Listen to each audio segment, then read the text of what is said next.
Part 1. You will hear a woman, Paula, phoning her friend Ralph about an application to the local council for money for their drama club.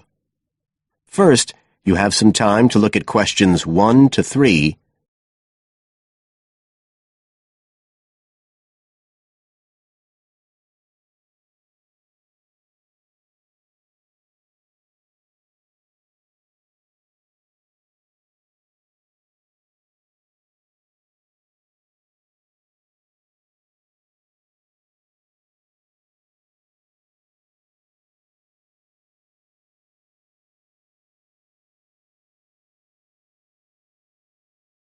Now we shall begin. You should answer the questions as you listen, because you will not hear the recording a second time. Listen carefully and answer questions 1 to 3.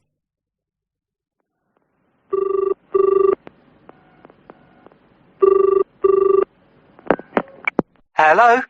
Ralph, it's Paula. Hi. You know I told you we could apply to the local council for money for our drama club? I've got the application form here, but we need to get it back to them by the end of the week. I could send it on to you. You really ought to fill it in as president of the club, but I don't know if it'll get to you in time. Well, you're the secretary, so I expect it's okay if you fill it in. Yeah, but I'd really like to check it together. Right, that's fine. Like, the first part asks for the main contact person. Can I put you there? Sure. Right, so that's Ralph Pearson. Oh, and then I need your contact address.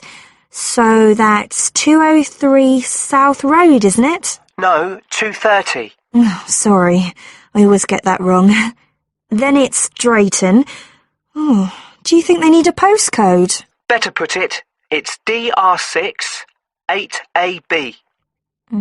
Okay. Telephone number. That's 01453 586 098, isn't it? Yes. Right. Now, in the next part of the form, I have to give information about our group. So, name of group, that's easy. We're the Community Youth Theatre Group. But then I have to describe it. So, what sort of information do you think they want? Well, they need to know we're amateurs, not professional actors. And how many members we've got. What's that at present, 20? 18. And should we put in the age range, that's 13 to 22? No, I don't think we need to. But we'd better put a bit about what we actually do. Something like members take part in drama activities. Activities and workshops? Okay. Right. That's all for that section, I think. You now have some time to look at questions 4 to 10.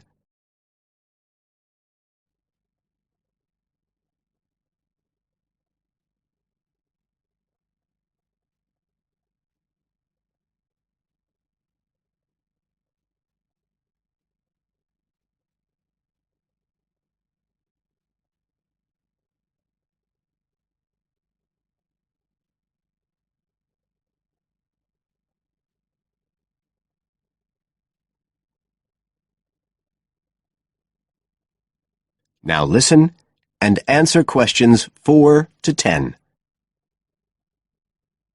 Now, the next bit is about the project itself, what we're applying for funding for. So, first of all, they need to know how much money we want. The maximum's £500. I think we agreed we'd ask for 250, didn't we? OK. There's no point in asking for too much. We'll have less chance of getting it. Then we need to say what the project, the activity is. Right. So we could write something like, to produce a short play for young children. Should we say it's interactive? Yes, good idea. Right, I've got that. Then we have to say what we actually need the money for. Isn't that it? No, we have to give a breakdown of details, I think. Well, there's the scenery. But we're making that. We need to buy the materials, though. Oh, OK. Then there's the costumes. Right. That's going to be at least £50. OK. And what else? Oh, I just found out we have to have insurance. I don't think it'll cost much, but we need to get it organised. Yes, I'd forgotten about that. And we could be breaking the law if we don't have it. Good thing we've already got curtains in the hall. At least we don't have to worry about that. We'll need some money for publicity. Otherwise, no one will know what we're doing. And then a bit of money for unexpected things that come up. Just put sundries at the end of the list. OK, fine. Now, the next thing they want to know is if they give us the grant, how they'll be credited. What do they mean, credited? I think they mean how we'll let the public know that they funded us. They want people to know they've supported us. It looks good for them. Well, we could say we'd announce it at the end of the play. We could make a speech or something. They might prefer to see something in writing. We'll be giving the audience a programme, won't we? So we could put an acknowledgement in that? Yeah, that's a better idea. OK, and the last thing they want to know is if we've approached any other organisations for funding and what the outcome was. Well, only National Youth Services, and they said that at present funds were not available for arts projects. Right, I'll put that. And then I think that's it. I'll get that in the post straight away. I really hope we get the money. I think we've got a pretty good chance. Hope so anyway. Thanks for doing all this, Paula. That's OK. See you soon. Bye. Bye. That is the end of part 1. You now have half a minute to check your answers.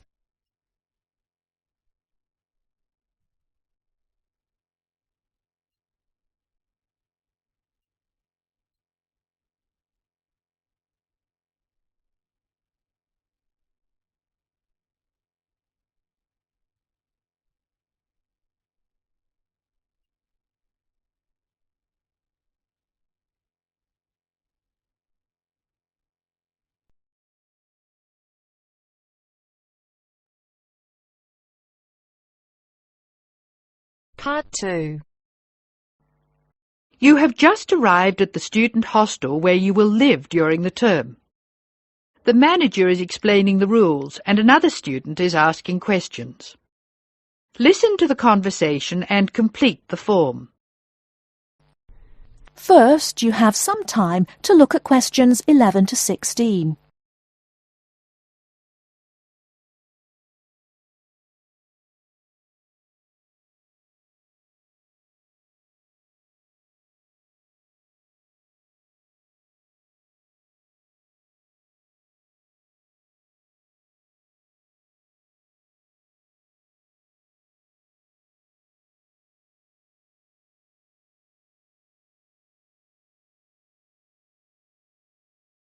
Now, listen carefully and answer questions 11 to 16. Excuse me, I want to ask you about the charges for meals. Are they the same as they were last year? No, I'm afraid they're not. We've managed to keep most of them the same, but we've had to increase the charge for breakfast. How much is it now? It's $2.50. It used to be $2. I see. What about lunch? It's unchanged, still $3. Does dinner still cost $3? Yes, it does. We've managed to keep the prices down this year, but the best deal is the 3-meal plan for $48 per week. We give you vouchers to present when you come into the cafeteria, and you get 21 meals for your $48. That works out to a little more than $2 a meal. The 2-meal plan is also at last year's rates of $36 per week. We give you vouchers for that too. My sister was in this hostel before me. I'm sure the hours for breakfast used to be longer. Yes, they were. They used to be 7 to 9:30, but to keep our expenses down, we made them 7 to 9. Lunch is the way it was, though. Hold on, dinner, 6 to 7:30, isn't that a change? Yes, it is, and in fact the form is wrong. It used to be 5:30 to 7:30, but now it's 6 to 8 p.m. 6 to 8 p.m, that's good. So, which plan would you like? I'd like to think about it, please. I need to check my lecture schedule. Before you hear the rest of the talk, you have some time to look at questions 17 to 20.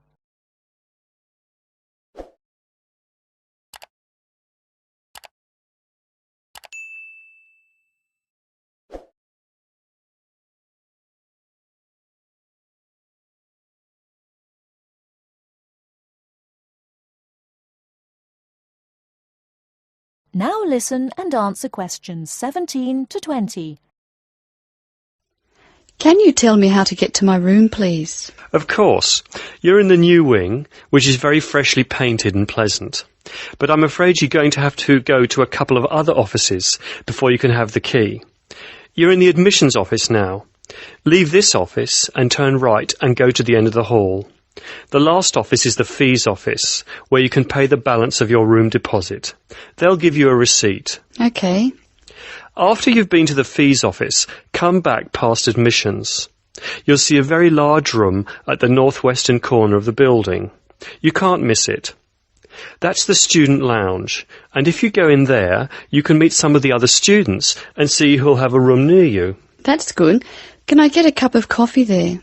Yes, there's a vending machine in the corner. Then go to the key room, which is opposite the lift and next to the library. Show them your receipt, and you can pick up your key there. My luggage was sent on ahead. Do you know where I should collect it? The box room is next to the women's toilet. You'll have to get the key from the key room. Thank you. That is the end of part 2. You now have half a minute to check your answers.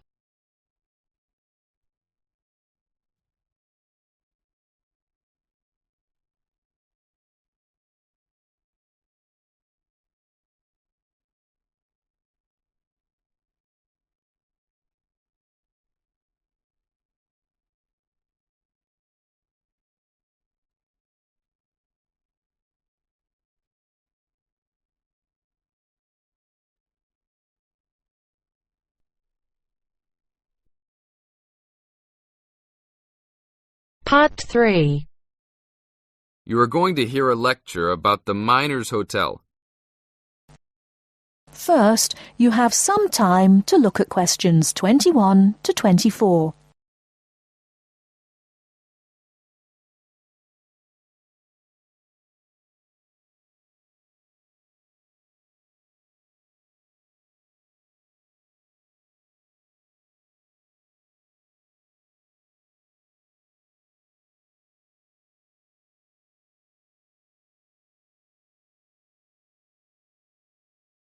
Now, listen carefully and answer questions 21 to 24.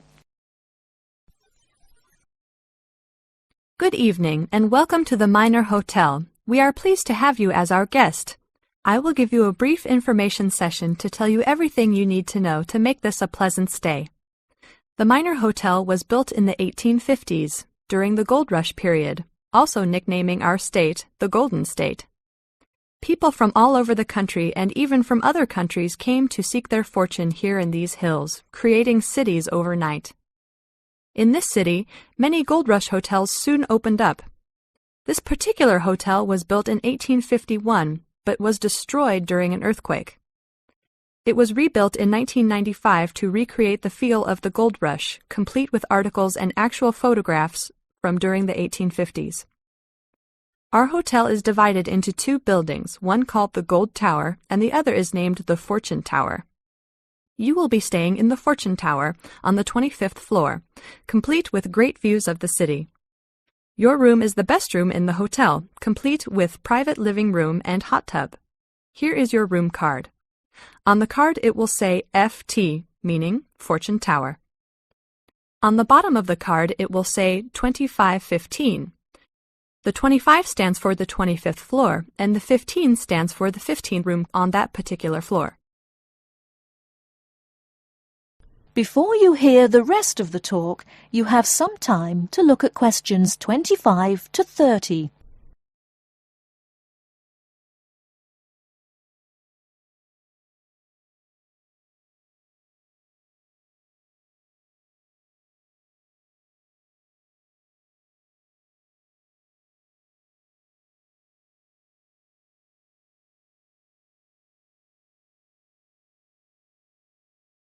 Now listen and answer questions 25 to 30. There are emergency exits in both towers of the hotel. They are located on the south side, opposite the elevators. Please use these in case of a fire or other emergency. We have some special events happening this week. Our Miners Diner is offering a special Miners Buffet dinner this Friday and Saturday for only $20 per person. This special includes all food, not including drinks and alcohol, and shows for the night. The buffet will be available from 5 to midnight. Because of the historical significance of our hotel, there are some special rules. The first rule is that there is no smoking allowed anywhere in the building, not even in your own room. This is not only to ensure the safety and health of our guests, but also the furniture and pictures can be easily damaged by smoke and other harsh treatment. Please remember that there are items of furniture over 100 years old here, so respect the rules by not smoking. Secondly, please do not take pictures using a flash of any of the drawings and paintings in the rooms or hallways, as they are old and fragile. We are doing our best to preserve a national treasure, so please help us in doing so. Lastly, you will only have one set of towels and bed sheets per 3 days. This is to conserve the water supply, as there are frequent droughts this high up in the hills. If there are any further questions, the staff of the hotel will be available to answer your questions. In the event that no one is able to answer your questions, I will also be available from 8 a.m. to 5 p.m. each day in the concierge. I hope you enjoy your stay here with us. Thank you very much. That is the end of part 3. You now have half a minute to check your answers.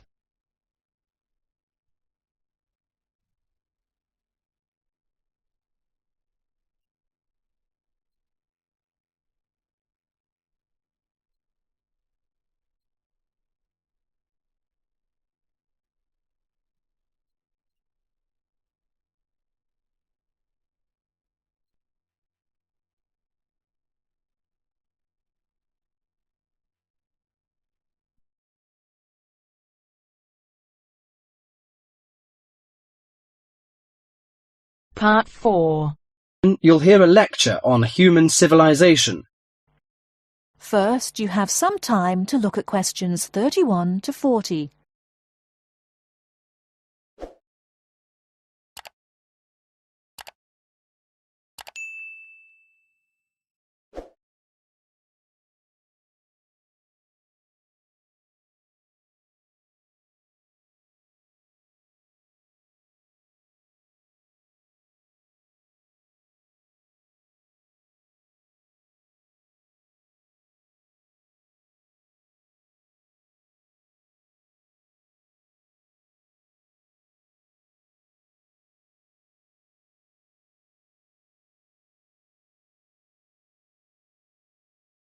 Now, listen carefully and answer questions 31 to 40.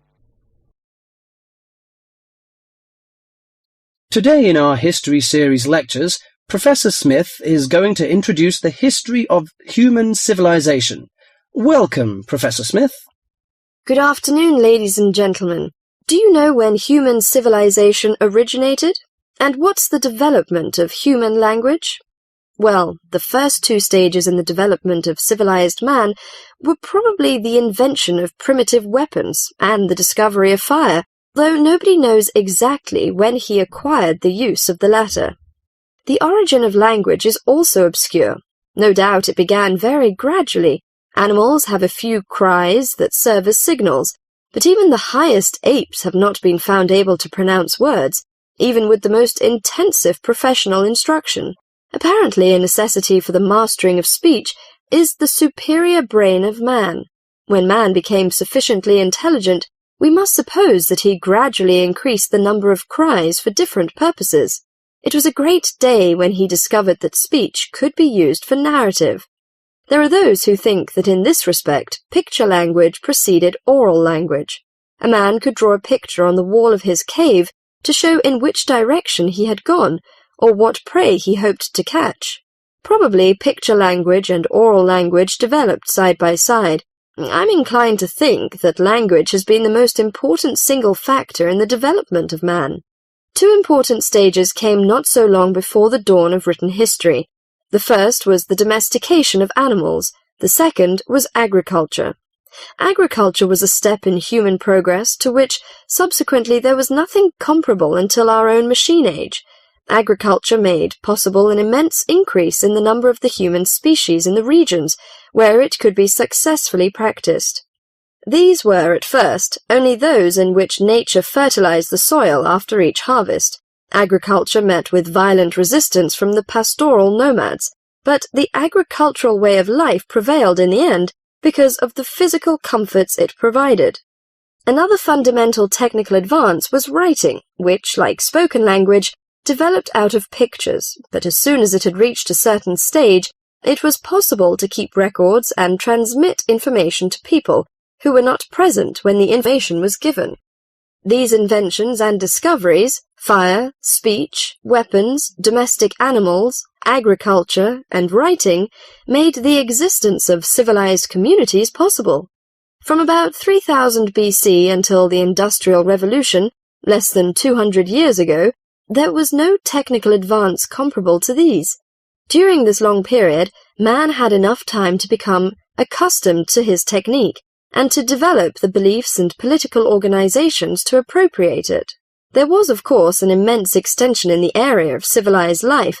At first it had been confined to the Nile, the Euphrates, the Tigris, and the Indus, but at the end of the period in question it covered much the greater part of the livable globe. I do not mean to suggest that there was no technical progress during this long time. There was progress. There were even two inventions of great importance, namely gunpowder and the mariner's compass, but neither of these can be compared in their revolutionary power to such things as speech and writing and agriculture. That is the end of part 4.